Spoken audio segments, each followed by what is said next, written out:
2 take 3. Do you think Wilson is going to last the course until the next election as Prime Minister? Yes, I'm sure he'll last.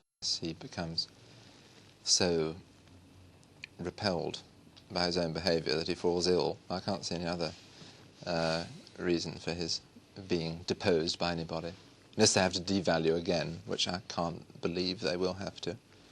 No, he'll be there, but I think he'll lose the election. Who would you like to see as Prime Minister if it were still Labour? Still Labour? Still Labour, yeah. I think I'd rather have Barbara Castle than anybody. She's got on very straightforwardly with her job in face of considerable press criticism and so-called public outcry, which is then analysed and found to be no public outcry at all. It's just a few drunks shouting their heads off, rather louder than anybody else. How did you feel about the breathalyzer test? I mean, what's your reaction to it? Well, it's probably not my idea, but I thought it was a very sensible move.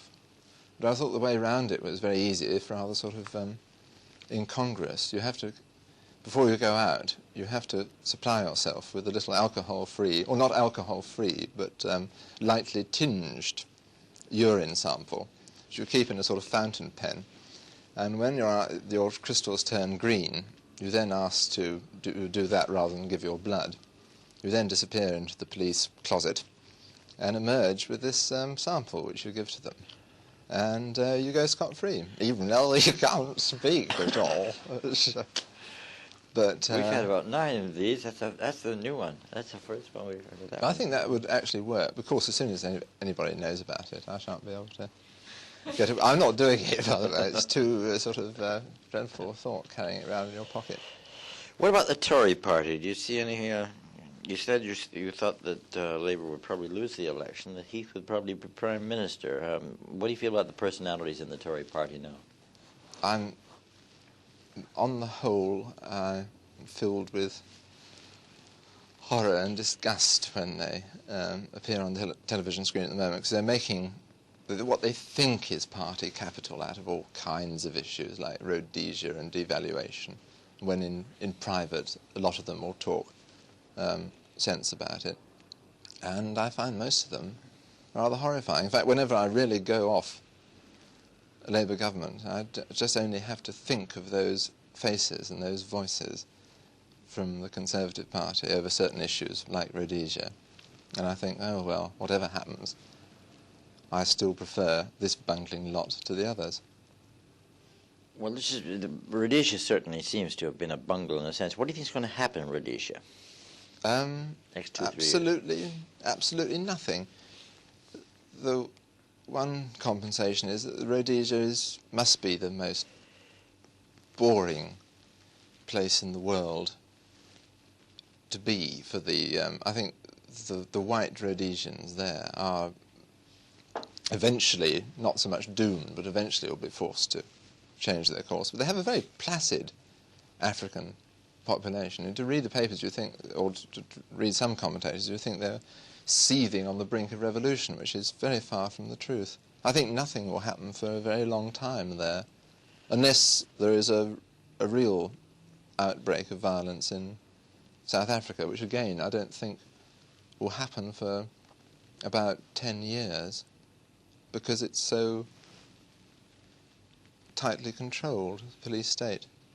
What about the Middle East situation? What do you think is going to happen there as a result of the Israeli-Arabic war? I don't know. What hope would eventually that the Arabs would recognise Israel as existing and having a right to exist. And if that happened, and the Arabs negotiated directly with the Israelis, some sensible borders might be drawn up, and there wouldn't be an end to it, but it would be a beginning of an end. But at the moment, one can't even see that happening. So in a sense, that's another stalemate. Absolute, complete stalemate. I don't think the Israelis can hold on to all the territory they've gained. They wouldn't want to.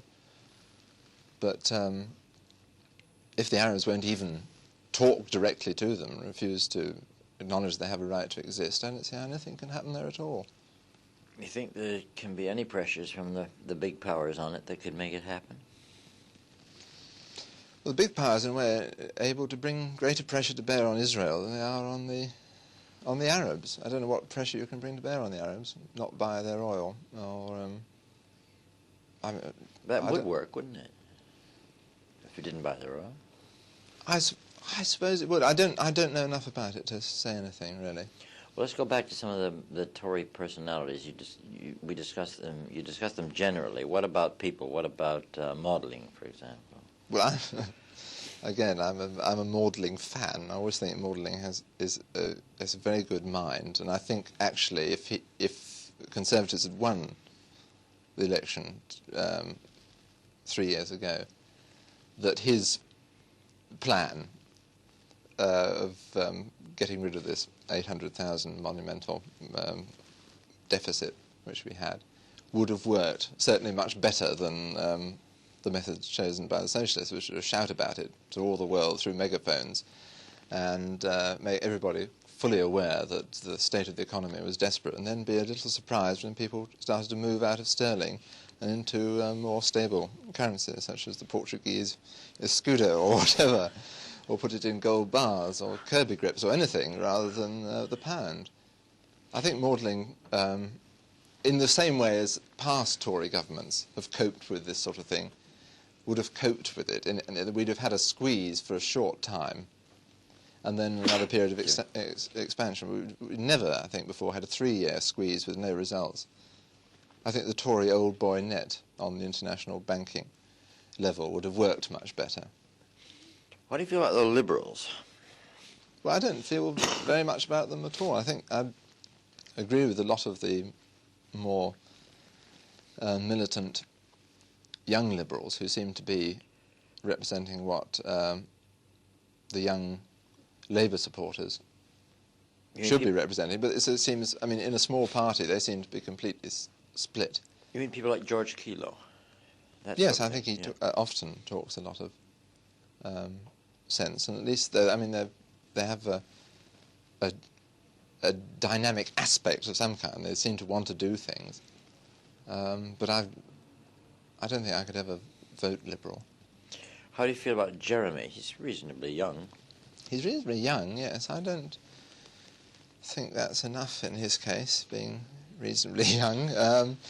I don't have any views of him at all. He has a reputation for being quite a wit, which I haven't seen, because I've never met him in person. I've only seen him on the box.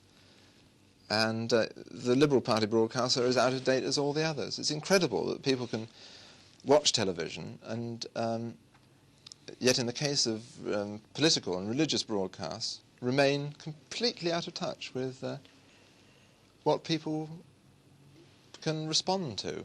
If somebody offered you the opportunity, without committing yourself politically, to produce a party political broadcast, what would you do? Well, I think I would take the ablest and most honest member of my government, senior member of my government, and have him questioned very aggressively, or not necessarily aggressively, but very probingly and intelligently by the most intelligent interviewers available. Who would they be? God knows. I'm sure there must be some unknown somewhere who could do it. Not Robin Day. I think James Mossman is a good interviewer, and he's always been shackled as soon as he asks a rude question. People jump on him and say, "Oh, Prime Minister, I didn't really." Mr. Mossman, I'm sure, wasn't really saying that. And poor James Mossman saying, "Yes, I was saying that. Why doesn't he answer the question?" The evasive, slimy, whatever he is. And they say, "Oh, Prime Minister." Anyone would think the Prime Minister was, unable to look after himself. If he's Prime Minister, he should be able to deal with a few questions. Also, I think members of the public, I'd bang them down in front of the ministers, who, if they knew their job and were capable of giving straightforward answers, I think that would be the best form of party political broadcast. If they actually do have some policies, then that's the best way of getting them across. It's no good sitting there with glazed expression on your face and reading off a teleprompter and then showing a few pictures of slums and saying, "This is the sort of thing we want to sweep away." And then, "This is the sort of thing we want to replace it with. Swedish furniture and, more LPs, and we'll all be happier." It's dreadful. Have I got time to ask a quick question and get a quick answer? On the whole, are you optimistic about the future of this country? Do you think it's here to stay? Yeah, I'd rather live here than anywhere else, I'm sure of that. It'd be the best place to live in the world.